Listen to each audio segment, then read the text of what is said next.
नमस्कार. आजच्या या लोकप्रशासन विभागाच्या लेक्चरमध्ये आज आपण संघटना म्हणजे काय ही बाब या ठिकाणी बघणार आहोत. आपण बघितलं लोकप्रशासनाच्या व्याप्तीमध्ये सुद्धा की नियोजन केल्यानंतर संघटन करणे हे एक लोकप्रशासनामध्ये महत्त्वाचं असलेलं कार्य आपल्याला दिसून येते. ह्या लोकप्रशासनाच्या या संघटन कार्यामध्ये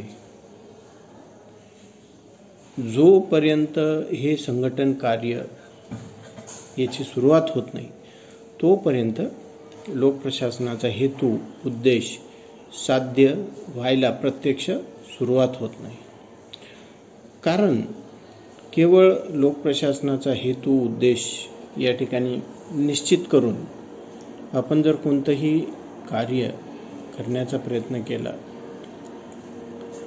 तर तो यशस्वीपणे तो हेतू किंवा उद्देश साध्य करेलच असं नाही, परंतु त्या कार्याच्या अनुषंगाने कार्यविभागणी करून व्यवस्थितरित्या जर का आपण त्या ठिकाणी ती जबाबदारी त्या संघटनेमध्ये विविध पदरचना करून त्या ठिकाणी दिली तर प्रत्येक पातळीवर तो उद्देश साध्य करण्यासाठी आवश्यक जे काही कार्य आहे ते कार्य किंवा त्या प्रक्रिया त्या ठिकाणी पार होऊन आपण बघतो की संघटनेचा किंवा लोकप्रशासनाचा हेतू किंवा उद्देश साध्य होऊ शकतो. व्यक्ती असो किंवा शासन संस्था कोणतंही सामूहिक स्वरूपाचं कार्य करायचे असेल तर संघटना ही स्थापन करावीच लागते. आपण बघतो की एखादा कोणताही टास्क जर तो पूर्ण करायचा असेल आणि ती टास्क पूर्ण करण्यासाठी जर एकापेक्षा जास्त व्यक्तींची आवश्यकता जर असेल तर तेव्हा त्या सर्वांनाच संघटित होऊन सामूहिकरित्या त्या ठिकाणी कार्य करावे लागते. हे कार्य सुरळीतपणे पार पाडण्यासाठी त्या कार्याबाबत उचित योग्य अशा स्वरूपाचं नियोजन त्या ठिकाणी करावं लागतं आणि ज्यावेळी नियोजन करण्यात येतं त्यानंतर कृती ही करावी लागत असते. म्हणजेच कार्य करण्याच्या आधी केलेले नियोजन म्हणजेच संघटन होय. अनेक व्यक्ती एकत्र येऊन जेव्हा एखादे समान उद्दिष्ट प्राप्त करण्यासाठी एखादे समान ध्येय गाठण्यासाठी परस्पर सहकार्याने व त्यांच्या कार्यात कसल्याही प्रकारचा संघर्ष न होऊ देता व्यवस्थितपणे कार्य करून घेणे या गोष्टीचा अंतर्भाव हा संघटनेमध्ये होत असतो. आपण बघतो की कोणत्याही कार्याच्या प्राप्तीसाठी किंवा एखादे ध्येय प्राप्त करण्यासाठी जे काही मानवी श्रम, पैसा, वेळ, वस्तू ह्या खर्च करण्यात येतात त्या सर्व साधन संपत्तीचं कसल्याही प्रकारे अपव्यय होऊ न देता व्यवस्थित नियोजन आपल्याला त्या ठिकाणी करावे लागते, जेणेकरून त्या साधनांचा महत्तम वापर त्या ठिकाणी होऊ शकतो. या बाबींचा समावेश हा संघटनेमध्ये होत असतो. संघटनेशिवाय कदाचित संघटना उभारण्याच्या प्रक्रियेला सुद्धा संघटन करणे असं म्हणतात. म्हणजे कोणतीही संघटना ही प्रत्यक्ष तयार करण्याच्या अगोदर त्याचा प्रारूप किंवा त्याचा आराखडा हा तयार करण्यात येतो.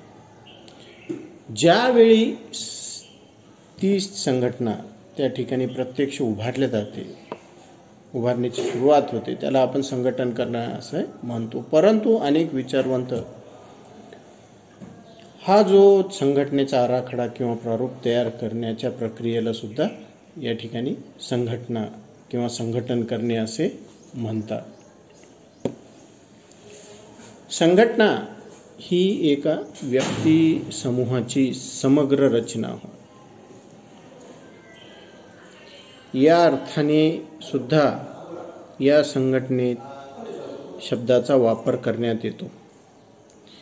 जसं एखादं महाविद्यालय अथवा विद्यापीठ किंवा महाराष्ट्र शासनाचे एखादं खाते, या सर्वांनाच आपल्याला संघटना असे म्हणता येईल. संघटना हा शब्द दुसऱ्या अर्थाने प्रशासकीय रचनेचा आराखडा तयार करण्यासाठी जी प्रक्रिया करण्यात येते, या अर्थाने सुद्धा याचा वापर करण्यात येतो. ऑक्सफोर्ड शब्दकोशाचा जर आपण संदर्भ घेतला तर या शब्दकोशामध्ये संघटनेचा आराखडा तयार करण्याच्या प्रक्रियेलाच संघटन करणे या अर्थाने देण्यात आलेला आहे. या अर्थाप्रमाणे संघटना करणे म्हणजे कोणत्याही कार्याचा व्यवस्थित साचा बनविणे किंवा त्याची रचना करणे. या अर्थाने जर बघितलं आपण तर एखादी इमारत बांधण्याच्या आधी त्याचा जो नकाशा तयार करणे किंवा एखादे विद्यापीठ स्थापन करण्याच्या आधी त्यासाठी जे काही पूर्वतयारी व नियोजन करावे लागते, या अर्थाने संघटना करणे असे मानण्यात येते. तर तिसरा एक प्रकारचा आणखीन एक अर्थ या संघटनेबाबत घेण्यात येतो, तो म्हणजे की संघटना हा शब्द जो आहे तो ह्या प्रशासकीय रचनेचा आराखडा तयार करणे या दृष्टीने संघटना करणे असे मानण्यात येते. या अर्थाप्रमाणे केवळ मागचं उदाहरण आपण बघितलं की कोणती इमारत बांधण्याच्या अगोदर त्याचा आपण एक नकाशा तयार करतो, तर या अर्थान्वये या इमारतीचा केवळ नकाशाच तयार करणे नाही तर ती इमारत संपूर्ण बांधून तयार करणे किंवा एखादं विद्यापीठ स्थापन करण्यासाठी केवळ त्याचं नियोजन प्लॅनिंग करूनच चालणार नाही, तर प्रत्यक्षात ते विद्यापीठ त्या ठिकाणी स्थापन करणे, या दोन्हीही बाबींचा समावेश या ठिकाणी होतो. पहिल्या अर्थान्वये केवळ आराखडा तयार करणे, दुसऱ्या अर्थान्वये आपण बघतो की प्रत्यक्ष संघटना स्थापन करणे. परंतु तिसरा अधिक समर्पक त्या ठिकाणी आणखीन एक संघटनेबाबत एक विचारप्रवाह असा पण आहे की यामध्ये ती संघटना स्थापन करण्यासाठी करण्यात येणारं नियोजन आणि प्रत्यक्षात ती संघटना त्या ठिकाणी स्थापन करणे, या दोन्ही बाबींचा समावेश हा या तिसऱ्या विचारप्रवाहाप्रमाणे होत असतो. या तिन्ही दृष्टिकोनातून संघटनेविषयीचा फक्त यांत्रिकी दृष्टिकोनच या ठिकाणी स्पष्ट होतो. वास्तविकता संघटनेच्या ह्या अभ्यासाला एक मानवी बाजू सुद्धा आहे. संघटनेमध्ये अनेक व्यक्ती किंवा मानवी घटक हे त्या ठिकाणी कार्य करीत असतात. आणि संघटनेला त्यामुळे एक महत्त्वाची मानवी बाजूसुद्धा आहे असे मानण्यात येते. आणि एकूण संघटना, कोणतीही संघटना ही जर आपल्याला त्या ठिकाणी समजून घ्यायची असेल तर त्या ठिकाणी त्या संघटनेचा मानवी बाजूसुद्धा आपल्याला या ठिकाणी लक्षात घ्यावी लागते. संघटन करणे ही एक मानवी प्रक्रिया आहे. म्हणून मानवी दृष्टिकोनाबरोबर संघटनेचा हा यांत्रिकी दृष्टिकोनसुद्धा आपल्याला या ठिकाणी विचारात घ्यावा लागतो.